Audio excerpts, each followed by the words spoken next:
Olá, bem-vindos.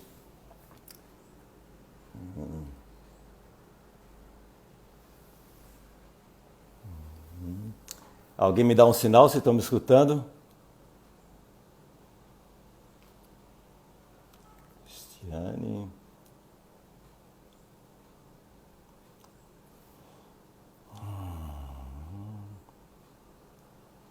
Olá, Ana Carola.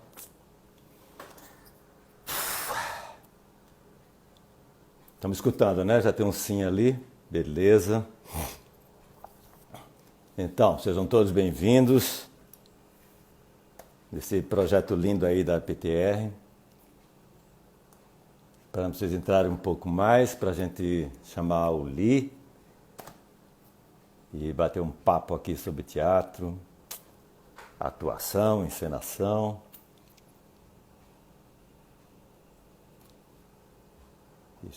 Richard, Tatiana, Antônio Grassi, bem-vindo.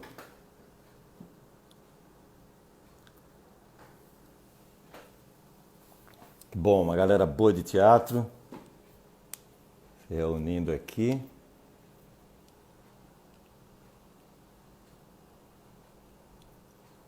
Elza, que bom, que legal. Super necessária essa campanha da PTR. A PTR ao lado do trabalhador de teatro. Ah, sim, deixa eu botar aqui, deixa eu postar o linkzinho deles. Oxe, por que não está...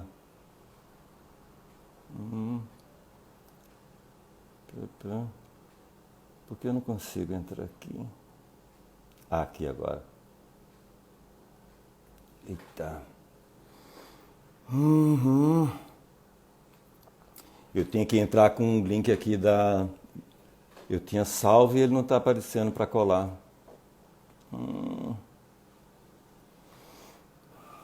Vão entrando aí, eu vou pegar... Deixa eu ver aqui. Onde é que eu pego essa... Voltei. Deixa eu ver se agora dá certo. Aqui. Colar.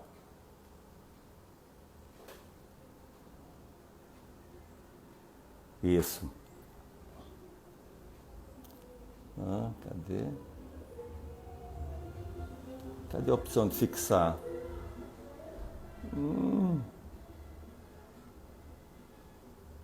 Colar. Eu tenho que fixar ela aqui, não estou conseguindo. Tá? Mas vão entrando aí que já já eu consigo isso aqui, peraí. Duda, bem-vindo. Flavinha. Eduardo e o Luiz. Duda. Ah, é aqui. Selecionar tudo, selecionar, colar. Será? Aí. Não. Meu Deus. Eu tenho que fixar o site das doações. E eu não estou conseguindo, Flavinha. Socorro.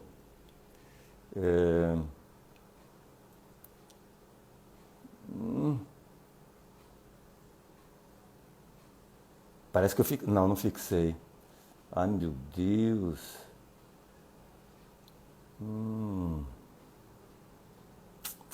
Ai.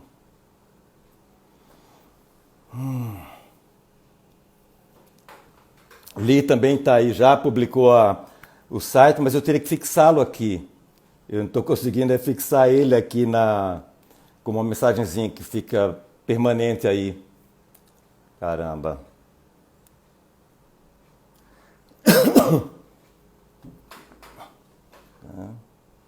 Aqui.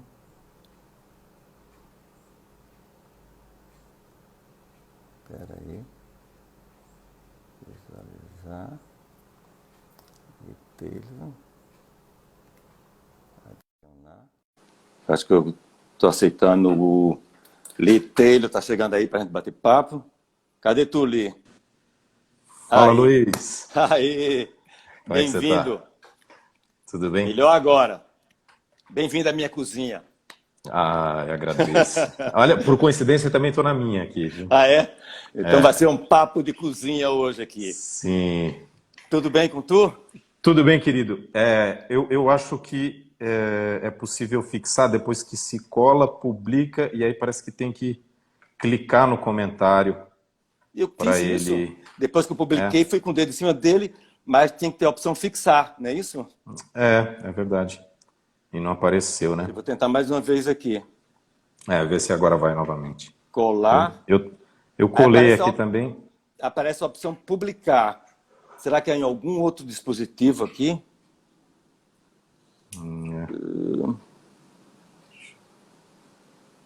Mas de qualquer Caramba. modo, de tempos em tempos, a gente vai colando o link aí no meio do papo e o pessoal Tá bom. Vou vai publicar ele de entrando. novo aqui. Deixa eu clicar nele aqui. Cadê? Será que fixou? Apertei ele e parou aqui de correr a coisa. Não, não Então fixou pode não. ser que. Não? Vamos nós! Vamos lá. Então, tem uma Pô, eu coisa. queria agradecer Diga. muito, assim, de antemão, Luiz, agradecer muito, assim, o convite da PTR, a Associação dos Produtores Teatrais do Rio de Janeiro, principalmente para ter esse papo contigo, viu? Eu admiro muito a sua trajetória. A gente se cruzou em alguns momentos, já trabalhamos juntos, mas separados, né? Sem A se, gente se não se, esbarrar. a gente não se cruzou ainda, mas está sendo um privilégio assim bater esse papo contigo. Infelizmente nesse momento sensível, delicado, caótico, mas eu acho fundamental promover ações desse tipo, não só para a gente conseguir bater um papo entre nós e também com todos os interessados aí que estão acessando as redes agora, mas principalmente promovendo uma ação como essa da PTR, de uma campanha como essa que é absolutamente necessária, né? Pelo menos a gente tem instituições sérias, importantes, que fazem alguma coisa pelos artistas hoje no Brasil. Pô, eu fico sabendo que o prazer é meu. Eu que estou lisonjeado. Mas agradecer também a PTR, o Barata, a Flávia, que fez o Sim, suporte aqui, que me ensinou de tarde milhões de coisas, eu terminei não conseguindo fazer o que ela me ensinou. imagino. A Leila e a Andrea da Sarau, ou seja, todo o pessoal que esteve nos bastidores, entrando em contato com tu, conseguindo tua permissão, tua boa vontade de estar aqui nesse papo. Imagina, é Então, um esse prazer. projeto é nosso, então. Esse projeto lindo da PTR, não é o E-Cena, e nós estamos aqui no que seria Na Coxia, que é o nome desses papos que rolado às 18 horas. Na verdade, essa campanha, que ele chama a PTR ao lado do trabalhador de teatro, e como ele estava falando, é da maior importância. Tem o link, que eu vou, agora aqui, já vou colar ele de novo, que eu não consegui pará-lo, Vou colei fazer o e mesmo. publiquei, está ele aí subindo. Esse link do site, como é o nomezinho dela? Simpla. sympla.com. Simpla. É o site onde está lá as informações, contribuições a partir de R$ 20. A PTR já distribuiu em torno de 700 cartões de alimentação para os artistas que estão sem trabalho nesse momento. E você pode contribuir com quanto quiser. Da maior importância e necessidade nesse momento. Parabéns à PTR, parabéns a todo o pessoal envolvido nessa campanha tão necessária e importante. Beleza? Beleza. Li, vamos começar pelo um dos pontos que nos liga, que é o mestre Bora. Antunes. Então, eu quando estava vendo aqui, desse mesmo Na Coxia, teve uma live linda que foi com o Zé Celso e o Amir Haddad. Dois mestres eternos, meus eternos mestres. E o Antunes estaria nessa live, não? Seriam os três, na verdade, possivelmente, a falar de seus projetos, de suas maestrias. E quando eu vi isso e vi que a possibilidade de estar com você, digo, nossa live vai ser, então, a terceira parte que faltou naquela lá, que é trazer o Antunes, reverenciá-lo, homenageá-lo. Principalmente porque acabou de fazer um ano do falecimento do Antunes, né? Foi agora dia 5, né? Eu estava vendo, Foi, andei dando umas... foi em maio. Dia 5 de maio, então 1 ano e 20 dias, e quase isso, 19, 20 dias, que Antunes nos deixou. Mas, como mestre, queira ele ou não, isso é que é incrível, a produção dele, pelo menos em mim, é disso que eu vou falar agora, criou me ensinou coisas. Sim. Minha experiência com Paraíso Zona Norte, que viu, acho que isso nos anos 80, chegando no Rio de Janeiro... 89, final dos anos 80, eu cheguei em 85, 84, então foi... Nossa, eu falo disso daqui a pouco. Eu queria passar a bola para você, que teve com ele muito mais tempo. Eu tive esporadicamente, vi espetáculos, vi o Medeia 1 e 2, Prêt-à-Porter, tivemos um papo, você, ele, eu e um bando de atores no Teatro Santa Isabel, no Recife, numa demonstração que você e eles fizeram. Mas vamos começar por você. Como é que você nos conta a tua experiência de 10 anos no CPT com Antunes Filho e o que é que o Lee arrasta hoje dessa vivência com Antunes?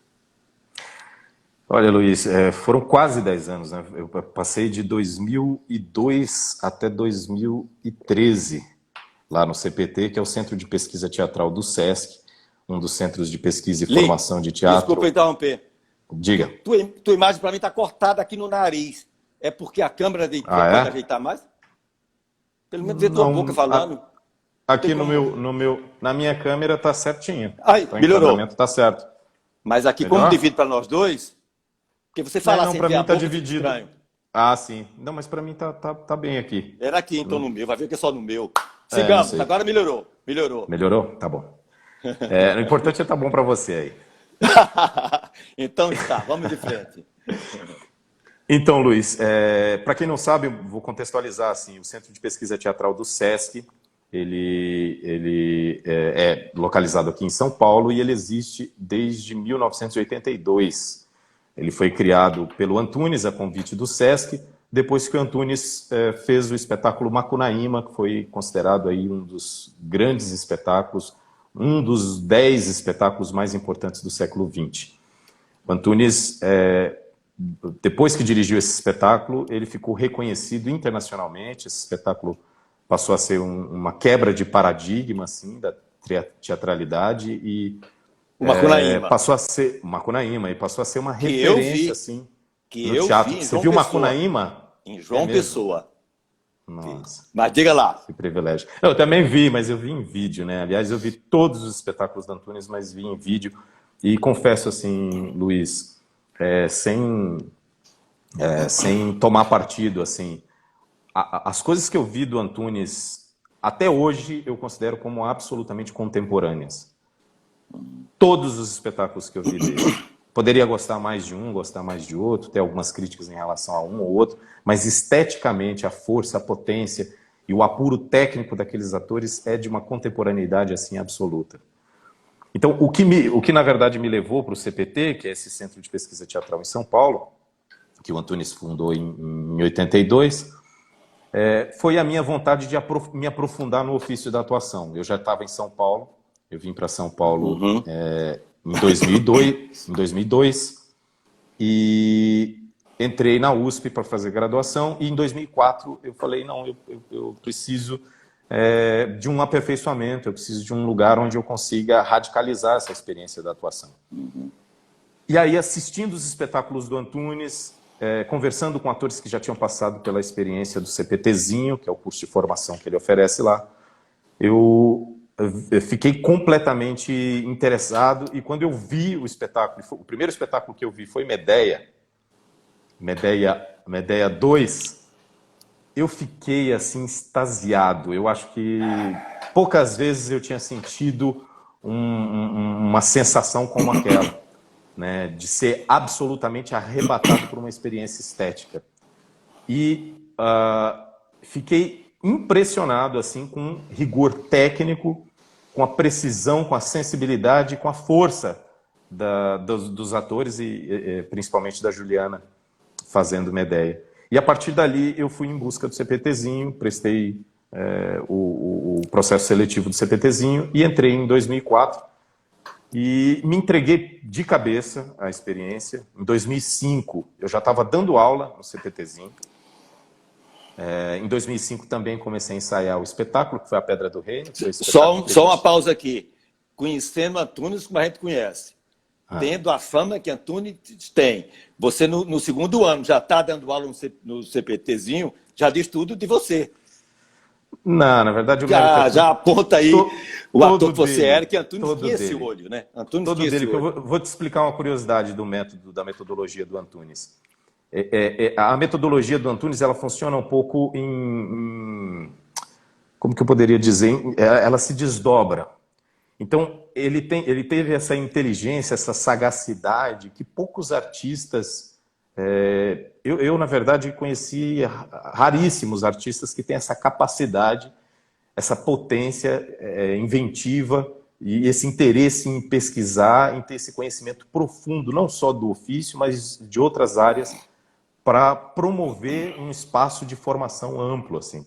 Então, o que o Antunes fazia? Ele recebia os atores, formava esses atores, para que esses atores formassem outros atores. Então, isso se dava de maneira exponencial. Então, não é à toa hoje que boa parte dos atores passou pelo CPT ou teve alguma formação com algum ator, algum artista que passou pelo CPT.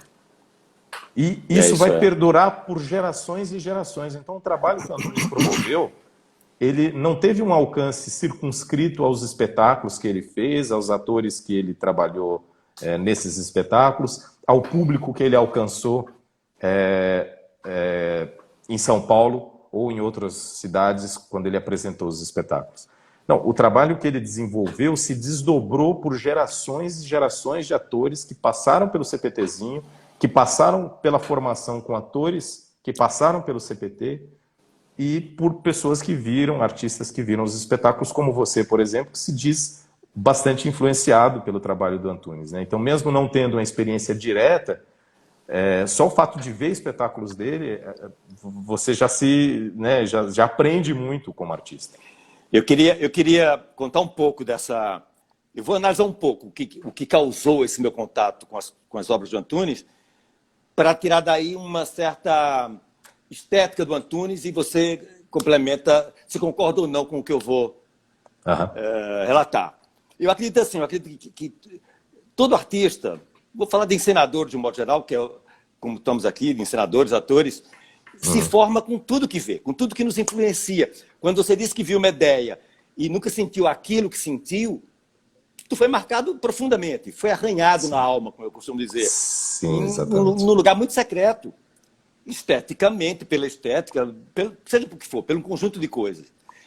Quando eu vi Paraíso Zona Norte, claro, eu já tinha um movimento de teatro na Paraíba de muito tempo e eu persegui uma cena não naturalista, não realista, então me interessava a poesia da cena. Tá aqui nesse papo aqui, como nós dois estamos descontraídos, e isso nós já conhecemos. Eu não acho que isso tem muita serventia na cena. Sim. Na cena eu quero um estado de dilatação qualquer, um estranhamento qualquer, que a poesia possa ser formada. Então, quando eu vi aquela mulher, isso aqui eu me lembro porque eu ontem fui dar uma olhada na internet, não consegui ver tudo, vi o começo do espetáculo, mas que aquela atriz está com aquele guarda-chuva e vai para trás antes de ir para frente, né? Que talvez eles chamavam de bolha, essa fase do Antunes. O coro, lá na frente, o coro todo vai... Cara, aquilo me colocava no lugar de maravilhamento. Aquilo é poesia. Aquilo, sabe, são camadas e camadas sobre a narrativa em si.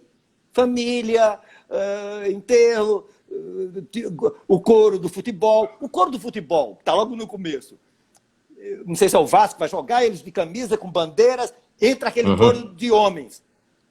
Tu lembra como eles entram? Como andam? Sim, com os pés assim, direita, esquerda, É fantástico.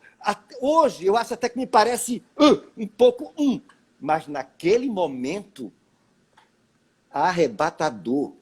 Sabe? Aquele cenário, acho que o Sofredini, aquele porão que desce... Sim. Não, é do Serrônio. Serrônio, eu falei Sofredini. Serrone. Serrone. É, Então, e aí, vou te contar um grande, não é segredo, porque isso o Antunes pregava sempre, mas uma chave importante para entender a metodologia e a estética do Antunes. Tudo isso que você falou vem de referências. Então, isso que você disse do movimento corporal, da expressão corporal dos atores, que era, na verdade, a partir de um exercício chamado bolha, assim, ele tinha como referência o butô do Kazuo.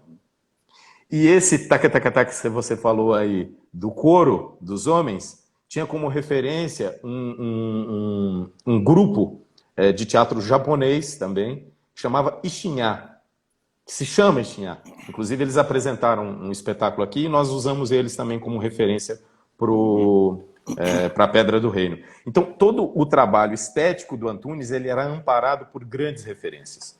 E aí, o que ele fazia? É o que o Walter Benjamin chama de circulação de linguagens. Ele se apoiava, tinha como referência, mas ele não... O Bob Wilson era uma grande referência para o Macunaíma, por exemplo, mas ele não copiava exatamente aquilo. Ele tinha aquilo no imaginário dele, ele grandes comia referências e importantes. descomia outra coisa. E aí surgia, descomia é um termo maravilhoso, né? Descomia, grande Ariano Suassuna. O Nordeste brasileiro. Ah, maravilhoso. Então, e ele descomia uma estética absolutamente própria, brasileira, né? E Paraíso Zona Norte, na minha opinião, assim, é um dos espetáculos mais belos esteticamente que eu já vi do Antunes. Paraíso Zona Norte era a junção de dois textos do Nelson Rodrigues. Toda nudez será castigada e Sete Gatinhos. O Antunes juntou esses dois textos, ele já havia montado antes, em 81, outros espetáculos do Nelson Rodrigues, e aí fez Paraíso Zona Norte, que foi assim outra obra que rompeu um paradigma estético no final da década de 80. Quando eu estou citando Antunes e o impacto que Paraíso Zona Norte causou em mim, digamos que eu estou falando numa ação de influência macro. Antunes me dizia, é possível sim acessar o poético, ser arrebatador, sabe, com uma criação, uma amplificação, com algo mais, não em reproduzir uma coisa meramente naturalista. Quando eu vi Medéia 1, uma Juliana arrebatadora, sim. Ainda havia gestos na Juliana. Olha que eu estou melhor do que tu em termos de Medéia, que tu viu só a 2. Eu vi a 1 e a 2. Não, mas é que eu vi a 1 em vídeo. Né? Tá. Não vale, em vídeo não vale. Não, em vídeo não vale. Para eu ficar na vantagem aqui. Com certeza. Então, veja só, mas vale sim. Mas eu quero dizer o seguinte, é que eu tendo visto as duas, e você viu de alguma maneira, na primeira, que eu vi lá no Sesc, havia gestos ainda na Juliana. Juliana fazia uma Medéia que tinha um corpo e aquela voz. Quando eu vi Medéia 2, eu fui alucinado, que aquilo estava sendo um curso de Antunes. Ver Medéia 1 e ver uma 2, eu digo, meu Deus. E para meu desespero, bom desespero e surpresa, não havia mais um corpo resquício. No sentido de gestos. Sim. E claro que eu ia aos bastidores e lambia a Juliana. E ela me disse, Antunes me tirou todo o corpo para potencializar minha voz. A voz. Sim. Incrível! Incrível! Então, só um grande mestre é capaz de uma coisa dessa. Aí são duas coisas que você coloca da metodologia do Antunes. Uma é a questão do naturalismo, que na verdade ele sempre chamava de uma certa naturalidade, que é fundamental para o ator, e não é à toa que, ao mesmo tempo em que ele fazia espetáculos radicalmente antinaturalistas, ele trabalhava o naturalismo com os atores no prêt-à-porter. Então, ele nunca deixou de lado o naturalismo, porque ele entende. Porque ele entendia. Diga, não é na verdade o naturalismo que a gente conhece da televisão. Claro. Né? Que é simplesmente uma espontaneidade ali, né? Uma facilidade em, né? Uma certa desenvoltura. O naturalismo que ele pregava era chamado de um falso naturalismo. Ele sempre frisava esse ponto. Mas ele trabalhava esse falso naturalismo com a intenção de fazer com que os atores adquirissem consciência do seu gesto, consciência da sua voz, consciência principalmente da sua respiração. E aliar a sua respiração ao gesto. Então, era um experimento feito com 2 atores, o prêt-à-porter, que trabalhava essencialmente uma certa naturalidade, mas uma naturalidade estética, construída pelos atores. E nos espetáculos ele radicalizava na pesquisa e quebrava absolutamente com o naturalismo e detestava quando qualquer ator se utilizava dessa facilidade, dessa espontaneidade, e ele buscava sempre a construção, a criação. E aí a outra curiosidade, essa é a primeira, a outra curiosidade importante da metodologia do Antunes é que por que ele resolve fazer o Medea 2?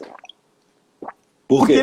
Porque ele não ficou satisfeito com o Medea 1. Porque ele viu que dava para ir, dava para ir ainda mais, dava para ir mais longe. E não é à toa que ele montou a falecida 3 vezes, 4 vezes, o mesmo espetáculo. Porque, só os gênios fazem isso. Porque ele não tem assim o interesse pela novidade. Assim, a novidade pela novidade. Ele sempre buscou uma radicalidade assim na pesquisa estética e tudo não só para que o ator ganhasse consciência daquilo que ele estava fazendo, mas principalmente para que o ator conseguisse comunicar aquilo que ele queria com precisão para a plateia. Então, o Medea 2 é um aprofundamento, um desdobramento da técnica. E não é à toa que ele radicalizou na expressão corporal e tentou atenuar e fazer com que, por meio dessa atenuação, se focasse na voz. Porque era o foco dele naquele momento. Ele estava pesquisando tragédias. Ele veio de Fragmentos Troianos em 1999, depois da saída do Luiz Melo.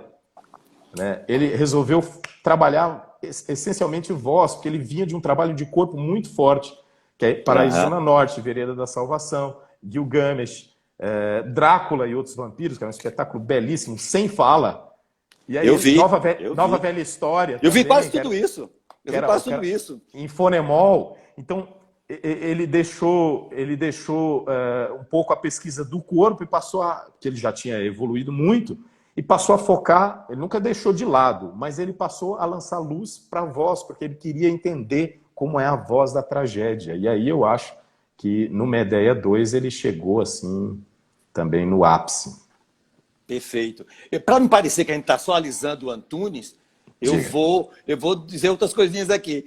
Eu acho que essa volta aos espetáculos, há também, e não precisa conhecer Antunes estando 10 anos com ele para saber disso, há uma camada de vaidade enorme aí também. Claro. A gente sabe da vaidade do Antunes. Lógico. Não é? Então, uma santa vaidade, não é? Porque eu entendo. Pode ser melhor, pode ser maior. Você falou aí em Vereda da Salvação. O final de Vereda, aquele povo pulando, querendo ir para o céu. Absoluto. E a música final, você lembra da música final?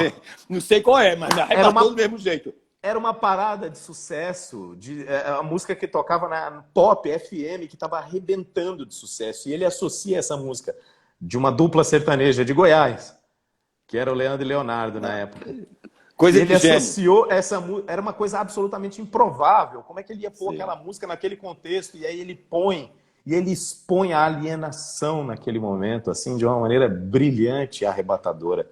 É outro espetáculo, assim... Aliás, o Luiz Melo só fez espetáculos arrebatadores lá com o Antunes. Ele tem... Feliz de quem tem um histórico como o do Luiz para contar, pelo menos nessa parte aí que nos toca aqui, que é o Antunes. Né? Mas eu queria também trazer um outro ponto no Prêt-à-Porter. Quer dizer, eu vi vários, não vi todos, porque eu não moro lá, mas eu, estando em São Paulo, naquele começo de noite, eu corria para ver o que é que tinha lá no sábado, se não me engano, o Prêt-à-Porter. Então, era um naturalismo desenvolvido pelos atores, vi coisas geniais. É isso aí, o Matheus acabou de falar aqui a música do Leandro Leonardo, ele cantou um pedacinho aí. Olha aí. O Matheus Nastergalli, que passou pelo CPT também. Passou. Andréia, Juliana, um monte de gente linda do teatro chegando junto. Mas veja só, o detalhe que tem no tal naturalismo do Prêt-à-Porter é que sempre havia um estranhamento. Sabe? Não um naturalismo, como você já disse, estou aqui e estamos. Não, havia uma busca de criar. E aqui isso é precioso demais. Ou seja, nos diz que até numa coisa que me parece absolutamente naturalista, realista, o ator pode poetizar. Sim. Ou seja, né, eu tenho uma dramaturgia de ator que pode fazer isso ter um brilho. O Antunes dizia assim, e com muita veemência, assim, o ator é um poeta. Então, para a gente nunca esquecer de que tudo que é feito no palco é um gesto atoral de criação. Tudo que é feito. Uma respiração, um olhar, tudo significa, tudo comunica. E a função principal do ator, o cerne do ofício do ator, é ter consciência daquilo. Né? Consciência do gesto que ele executa, do olhar que ele coloca e ter a capacidade de fazer com que isso comunique para o público. Então, essa foi sempre a busca do Antunes. O Eduardo Rios está perguntando da Barca dos Corações Partidos, se eu vi o Macunaíma com você, do Antunes. Vi lá no Recife, onde Antunes deu uma... a Pedra do Reino, né? A Pedra do Reino. Eu falei Macunaíma? Não. Falou. Porque é uma produção gigantesca dela. Mas foi, não é à toa, não é à toa. A Pedra do Reino foi um retorno do Antunes para essa criação solar como foi Macunaíma. Perfeito. E eu só queria complementar já vai 31 minutos, do 32, complementar essa primeira parte da live em homenagem a Antunes, trazendo o lado mestre-professor. Então, não era só... Eu me lembro que naquela conversa que tivemos lá no Teatro Princesa Isabel, no Recife, eu acho que estava no palco com o ator dele, tinha mais alguns, e ele coordenando, e vocês fizeram a demonstração, depois abriu para a conversa. Eu não me lembro bem os termos, mas eu fiz uma fala longa, onde eu fazia uma reflexão sobre a cena contemporânea, naquele momento. Disso. Que ano era aquilo? Aquilo foi 2007. 2007. Então, eu fazia um apanhado sobre a construção cênica e o trabalho do ator na contemporaneidade, associava essas pesquisas todas, e aí você bota no cesto Grotowski, Barba, antropologia teatral, e que Antunes estava absolutamente afinado com tudo isso, mas não repetia isso. Ele criava uma nomenclatura própria para coisas que fossem até equivalentes. Referências próprias, sim. Eu fiz todo um casamento dessas duas coisas, mas isso é próprio de quem tem essa inquietude, essa boa inquietação do mestre, que vai no corpo anos, depois diz, não, vamos reforçar a voz e formar gerações e formar atores. Então, esse aspecto do CPT, essa associação com o SESC, essa ação do mestre, que não está satisfeito nunca, a buscar, a pesquisar, como é o ator que eu quero. Não é? Então, não sei se tu quer acrescentar alguma coisa mais nessa... Não sei se era como o ator que ele queria, mas o ator que ele gostaria de ver ele buscava. Nos palcos brasileiros, que ele buscava. Porque uma das coisas que ele mais falava, assim, repetia, é que ele achava muito um desperdício o ator que não tivesse consciência do ofício e fosse simplesmente um repetidor das marcas ditadas pelo diretor.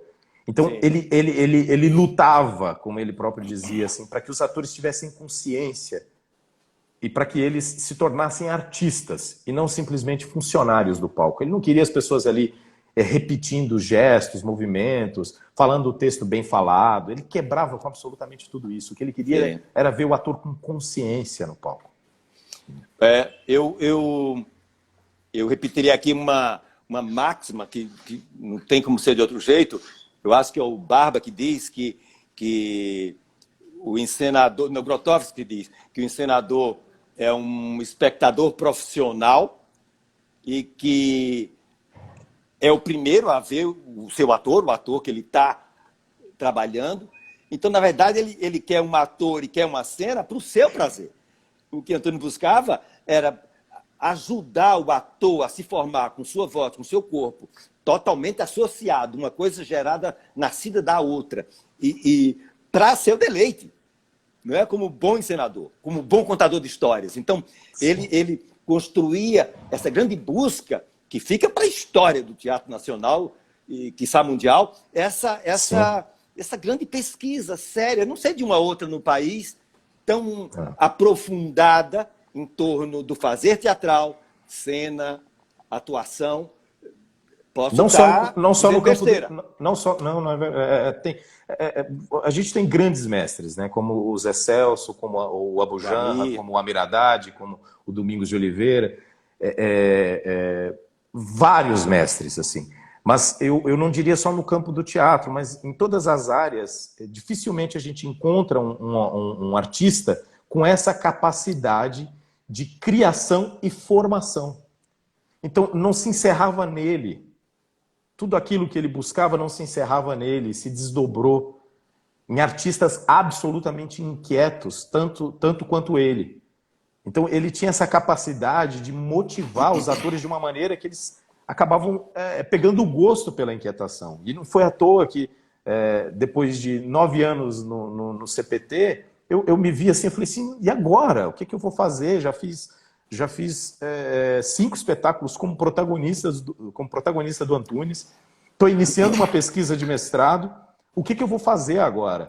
Já tinha feito cinema naquele momento. Eu falei, eu preciso criar um espaço de formação e pesquisa, porque isso vai me alimentar. E aí foi quando eu criei o Núcleo de Artes Cênicas, por uma necessidade que de certa forma, Antunes fez com que eu percebesse que tinha. Né? Essa vontade, essa necessidade. Então, se não fosse ele, certamente muitos artistas não estariam tão inquietos quanto estão hoje. Isso que você conta da criação do teu NAC só ilustra essas influências. Quer dizer, não basta, quer dizer, teu contato profundo com ele leva também a isso. Eu posso ter minha própria pesquisa, eu posso ter meu próprio núcleo e vai criar isso.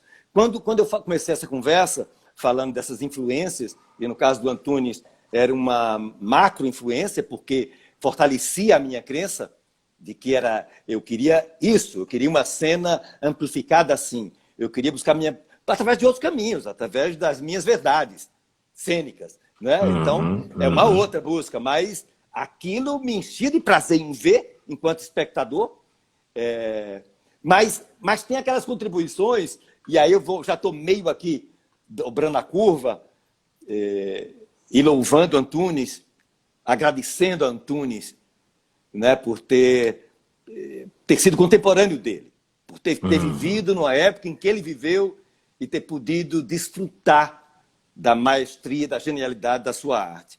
Mas tem aquelas contribuições que são pontuais, que é uma coisa que você vê numa peça, que é um detalhe que você vê no filme, que é uma narrativa específica de uma dramaturgia ou de uma narrativa qualquer literária, que você vai arrastar para sempre, porque aquilo vai arranhar a tua alma em algum lugar muito secreto. E eu queria dar 2 exemplos disso para falar também no outro grande mestre, que é o Aderbal Freire Filho, radicado aí no Rio, grande diretor e mestre também na formação, criou núcleos de formação de atores.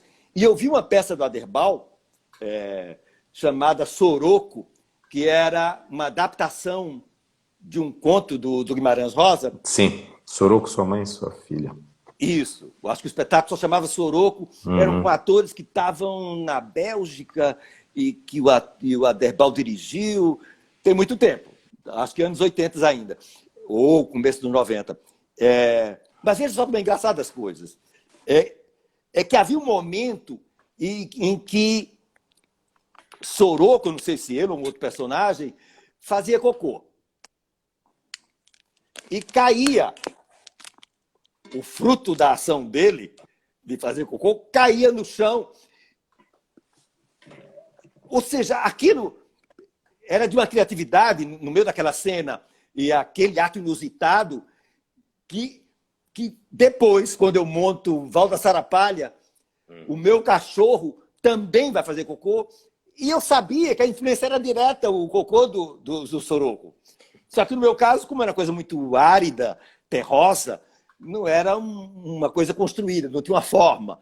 Era um bolão de barro que a velha da cozinha jogava no chão, puf, se esfarelava como sendo fruto da ação de fazer força do perdigueiro Giló.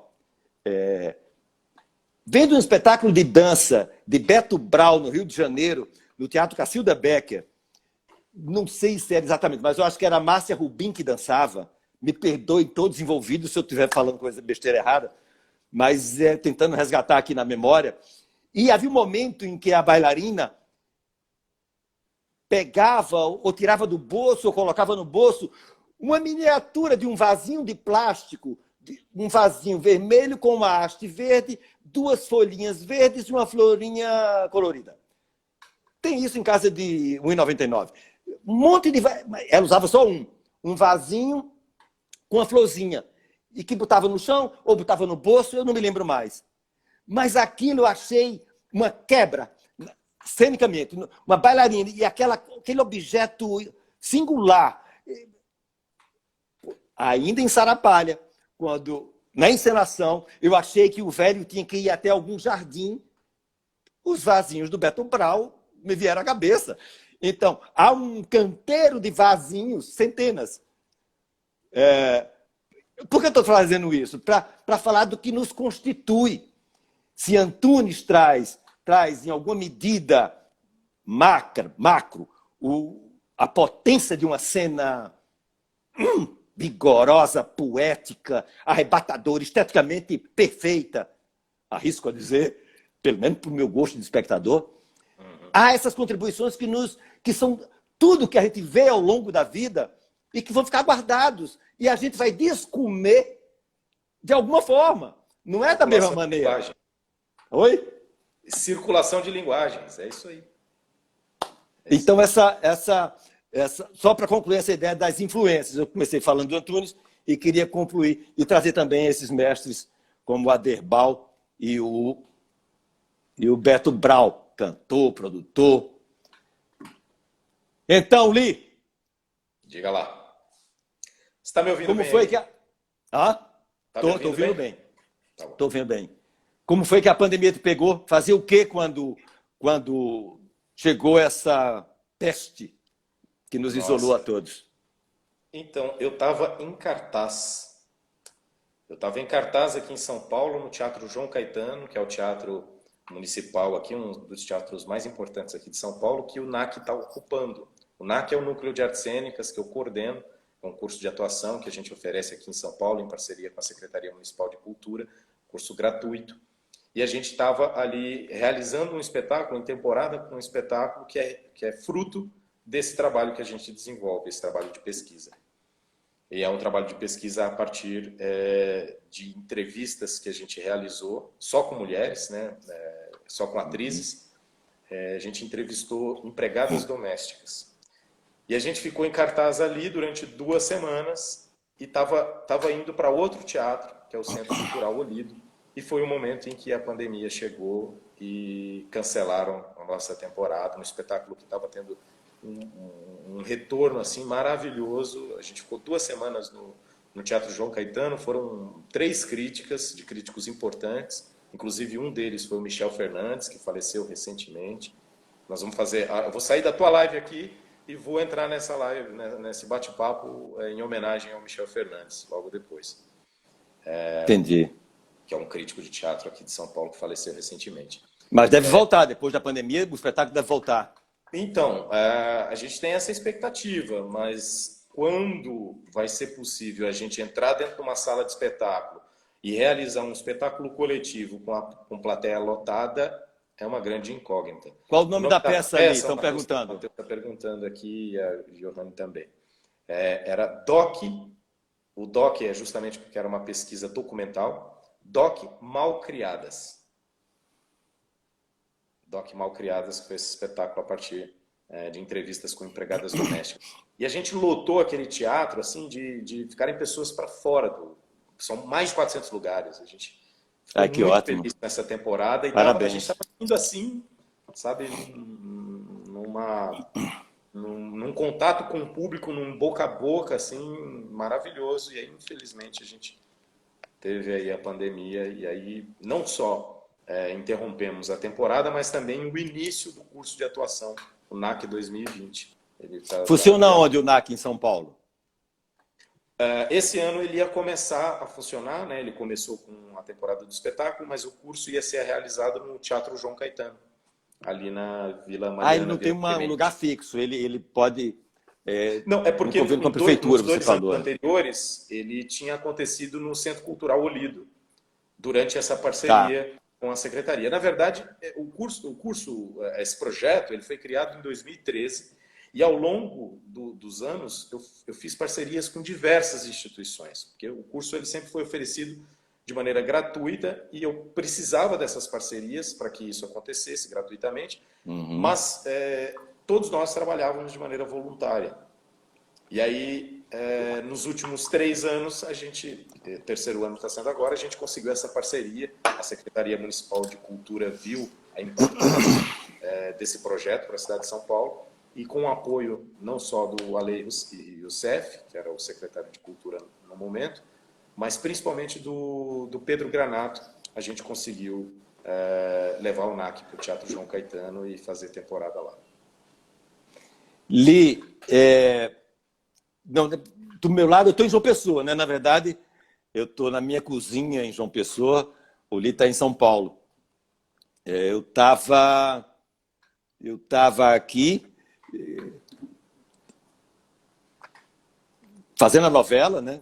Amor de Mãe, quando começou toda a onda e começou uma relação muito difícil, cena de beijo, de abraço, começou a ficar muito estranho. Oi. Você estava fazendo Amor de Mãe com o Luiz Vilamarim, Zé Luiz Vilamarim. Isso. Uhum. Fazendo parceria lá com a Regina, voltando a ter um love com a Regina. Então, que já tínhamos tido lá no Eu, Tu, Eles, no cinema, e estava aí eu, ela, o Nanego Lira, formando um núcleo ali. Na hora que começar a esquentar as coisas, começou a ficar muito estranho trabalhar com a onda da pandemia acontecendo e não deu outro. Logo em seguida, a Globo para toda a produção nos estúdios e vai voltar. Inimaginável, né? Inimaginável. Ninguém nunca viveu isso. Imagina uma produção, a complicação que é produzir um negócio, uma novela, para tudo e vai todo mundo para casa. Já viemos para casa mascarados e vai voltar como se fosse não, sendo uma segunda parte da novela para concluir. No teatro, eu segui um pouco a pesquisa que eu venho desenvolvendo, né? Cada um com sua mania, com sua loucura, que já estava no espetáculo Suassuna, no Alto do Reino do Sol, que montei, e aqui está o Duda, não sei se outros atores da Barca estão aqui, o Bruno Torres, eu vi aqui de passagem, mas ou eu converso ou eu olho para as mensagens, isso é muito difícil de administrar. Eu não consigo administrar isso. Mas só uma parte aqui, Luiz, eu assisti esse teu espetáculo, cara. O Antunes também assistiu esse espetáculo. Eu me lembro de Antunes. Ele vibrava. Ele achou incrível, maravilhoso. A gente se lembrou da Pedra do Reino, que é o espetáculo que a gente levou aí, porque era de uma força, de uma intensidade, de uma energia, de uma dedicação, todos os atores muito entregues, assim. Eu acho que você como diretor tem um grande mérito, assim, porque os atores, um elenco, ele só se entrega realmente se ele acredita naquilo que ele está fazendo, né? Você vê assim, um elenco se entregando, é muito mérito do diretor que soube fazer com que o coletivo se entregasse. Então dava para ver ali o trabalho coletivo daqueles atores se entregando. E é raro isso no teatro, né? Porque muitas vezes a gente vê espetáculos pega um ator ali, pega outro ator ali, pega outro, pega um diretor, grandes nomes, bons atores, mas não tem um coletivo forte que acredita no projeto, que se entrega e que está inteiro. Então foi uma experiência rara, assim. Eu não pude dar os parabéns para você naquela época. Tá dando na hora certa. Parabéns agora, assim, cara. Porque você tá dando os parabéns. Absolutamente necessário. E tá trazendo uma coisa linda. Tá trazendo que o Antunes viu e gostou. O que é que eu queria mais? A gente que acabou de falar do Antunes enaltecendo a grandeza do mestre, você trazer a notícia de que ele viu. Eu sabia que quando ele esteve no teatro, foi chamado ao palco. Eu estava lá, a gente falou en passant, assim, e ficava evidente que ele tinha gostado, mas muito bom ouvir isso agora, né? Não sei se vai dar tempo, já estamos aqui fechando os 50 minutos, vai restar 10 minutos. Eu queria só contar, que é o que eu estava estudando e continuo fazendo, a encenação do Suassuna, por exemplo, o Alto do Reino do Sol. ele está apoiado em padrões pré-existentes, que é o meu fetiche, digamos assim, a minha loucura. Acreditar, e no caso aí é um quadrado mágico, o poema Sator, que está no chão, e isso gera uns traçados simétricos, geométricos, e toda a movimentação dos atores está apoiada nisso. E isso me permite fazer sobreposição de espaços. A sala do Major com a sala da Dona Eufrásia, eu coloco as duas, uma sobre a outra, que leva o espectador a demorar um tempo a entender que aqueles dois atores, aquelas duas duplas, não estão se escutando, e perceber que eles estão passando um pelo outro, na verdade, todo movimento é espelhado, se um desce para o fundo, o outro vem para frente, e aí por aí vai, mas seguindo trajetos pré-estabelecidos, confirmando a minha tese de que eu quero, no meu espetáculo, um espectador ativo, que ele vá para a ponta da cadeira, fascinado, mas sem estar entendendo de todo, e ele vai continuar, é uma questão de tempo, e ele decifra.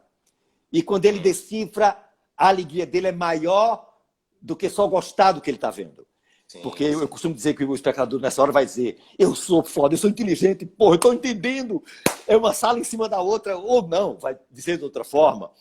Ou seja, estou contando isso para dizer que essa é a minha busca de um teatro que leva o espectador, que eu não dei um PF, eu não dei um prato feito.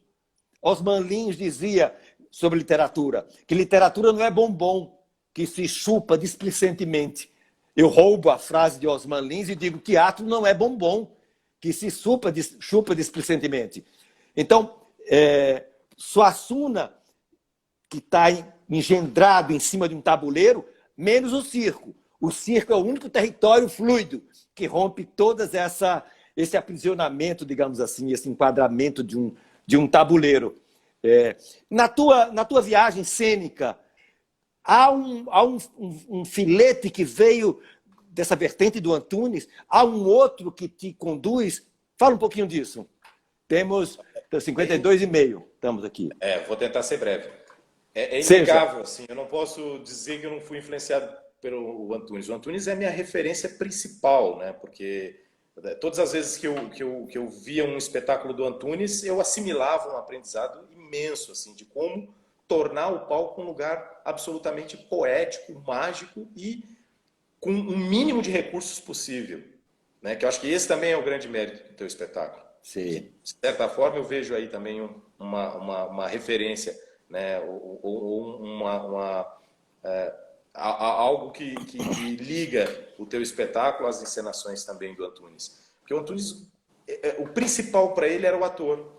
Tudo que ele colocasse em cena ali era buscando potencializar a expressão do ator. Nada mais vai ter valia, serventia, se o ator não funcionar. Exatamente. Plenamente. E eu tenho essa necessidade de trabalhar com o mínimo possível, até porque a gente tem pouquíssimos recursos, né, para trabalhar, mas gosto de sempre me provocar, sabe? Então, o espetáculo anterior a esse espetáculo, que foi Doc Malcriadas, foi o Doc AAA, que era uma pesquisa que os atores fizeram com pessoas que amavam demais. Então, pessoas que tinham esse vício, que eram viciadas em amor. Então, adictos de afeto anônimos. E esse espetáculo eu fiz num corredor, era um corredor para 50 pessoas no máximo.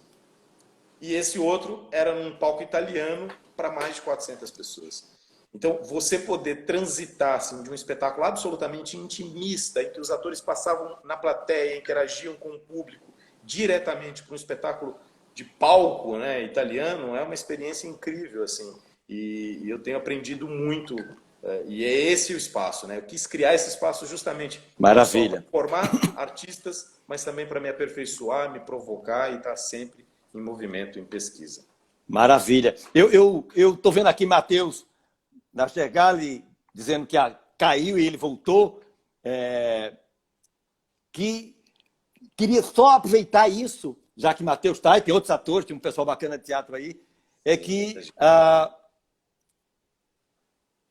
que a cena contemporânea, uma última visão minha sobre esse apanhado, eu acho que vive muitas coisas nesse momento. Eu acho que as artes cênicas vivem um imbricamento circo, teatro, dança se mesclam, no processo começado lá, em meados do século passado. A gente está no meio desse processo. Isso vai ser muito difícil perceber isso aqui agora. O momento em que o ator, por isso estou falando do caso do Matheus, eu vi o solo do Matheus com os textos da mãe dele, quer dizer, isso traz essa demonstração de um ator que se oferece, entende? É uma fase muito linda, onde a gente está além de personagens. Sim. Antes do personagem, antes da mãe, antes de mim, não antes de mim, tem mim, tem eu. Então, sabe, eu ofereço o que há de mais íntimo, meu. Então, isso é um componente dessa cena contemporânea, sabe, onde o ator se põe de verdade em cena. Sabe, há esse componente. Eu não preciso tanto da trama, da dramaturgia. Não, existe uma dramaturgia pessoal, atoral, e existe uma experiência de vida que pode ser compartilhada. E fica aqui essa homenagem ao monte de ator bacana que está aqui com a gente,